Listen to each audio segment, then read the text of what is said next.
Se stavate pensando di comprare un'asciugatrice nuova, vi consiglio questa, che è una Electrolux serie 900. Se vi interessa sapere con precisione di che modello si tratta, vi lascio il link di Amazon sia in descrizione che nel primo commento.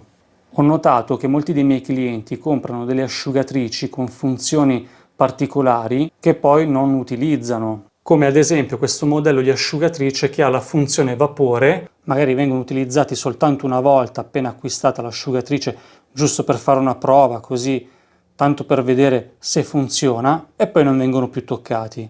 Così è peggio ancora perché la funzione a vapore utilizza una resistenza intubata che, se viene utilizzata una volta e poi non viene più usata, potrebbe andare in dispersione e quindi creare un guasto all'elettrodomestico e quindi andare in blocco, con la conseguente riparazione da parte di un tecnico.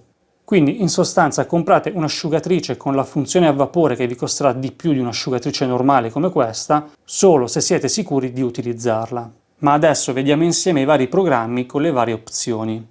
Qui abbiamo il tasto di accensione che si preme una volta per accendere e si mantiene premuto per spegnerla. Qui abbiamo il programma Cotoni Eco, qui viene indicato che dura circa 3 ore, ma il tempo è indicativo, poi in base alla quantità di biancheria e di umidità presente, il tempo si aggiornerà e quindi diminuirà. Poi abbiamo il programma Cotoni, Sintetici, Misti, Delicati, programma Sport, programma dedicato ai piumini, lenzuola XL, questo che è un programma adatto per indumenti sportivi, giacche impermeabili e traspiranti. Quest'altro è adatto per capi sportivi, jeans e felpe con tessuti di spessore diverso. Quest'altro è dedicato agli indumenti di seta che sono stati precedentemente lavati a mano. E per quanto riguarda gli indumenti di lana abbiamo il programma con la certificazione. Ma adesso andiamo a vedere le varie opzioni. Per quanto riguarda il livello di asciugatura abbiamo quello normale, extra asciutto e pronto stiro. Poi abbiamo l'asciugatura a tempo, quindi decidiamo noi quanto deve durare il ciclo di asciugatura indipendentemente dall'umidità che si è creata all'interno. Quindi anche se i vostri capi sono asciutti, lui continuerà ad asciugare. Sappiate che i primi 10-20 minuti ci sarà una sola azione di aria fredda. Quindi per asciugare bisogna andare dai 30 minuti in su. Poi abbiamo la classica partenza ritardata, che può arrivare fino a 20 ore. Quindi impostiamo 20 ore, impostiamo il programma, premiamo avvio, questa partirà fra 20 ore. Qui abbiamo un programma refresh che dura circa 35 minuti e serve per rinfrescare i tessuti riposti nell'armadio con un carico massimo di 1 kg. Qui disattiviamo e attiviamo i segnali acustici di fine programma. Qui abbiamo questa funzione che serve per aumentare la frequenza di rotazione del cesto, per ridurre le rotazioni e l'impigliamento dei capi. Così aumenta l'uniformità a livello di asciugatura e contribuisce alla riduzione delle pieghe.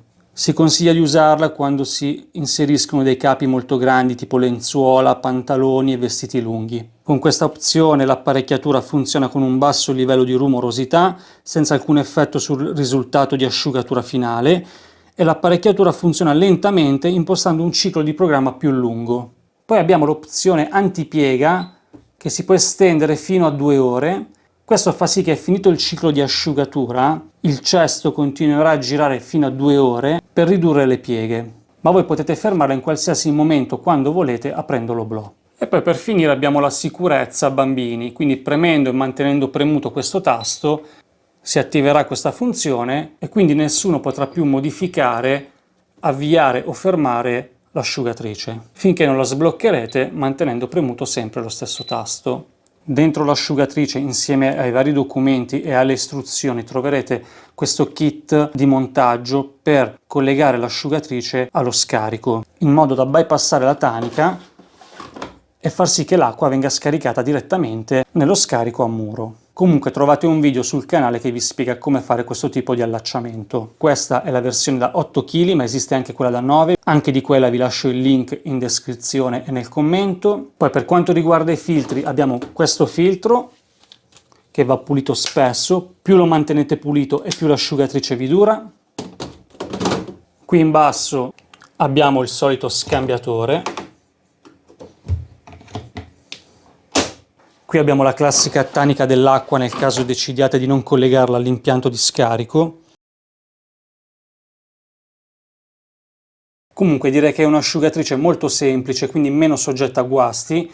Qui abbiamo il motore, qui abbiamo la cinghia, il compressore e qui in alto abbiamo la scheda. Quindi vi consiglio di acquistare questa anche perché molti guasti potreste risolverli con i miei video.